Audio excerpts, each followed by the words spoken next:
22-ci əsr kanalının bugünkü buraxılışında hər birinizi xoş gördük, dəyərli izləyicilər.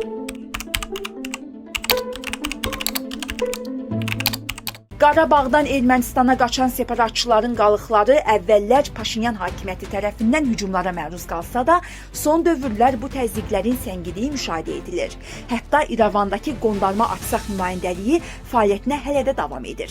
Separatçılar da əsas toplantılarını orada keçirirlər. Hraparak nəşri Ermənistan hakimiyyətinin separatçılara loyal münasibətlərinin səbəblərini öyrənib. Nəşr yazır ki, hakimiyyət əvvəllər dövlət içində dövlətin olmasına dözməyəcəyini desə də, son aylar qeyri-adi dərəcədə loyallıq nümayiş etdirir. Stat. Hakimiyyət qondarma prezident və parlament institutlarını qoruyub saxlamağa imkan verən qondarma konstitusiya dəyişikliyində də, Samvel Şahramanyanın qondarma Artsaqın buraxılması qərarını dəyişəndə də reaksiya vermir. Mənbələrimiz bildirir ki, Ermənistan hakimiyyətinin bu loyallığı Rusiyadan aldıqları xəbərdarlıqla bağlıdır. Məlumata görə Rusiya Ermənistan hakimiyyətindən qondarma Artsaq qurumlarının ən azı formal olaraq saxlanılması, ümumiyyətlə Artsaq məsələsinin tamamilə bağlanmamasını istəyib. Nəşr iddia edir.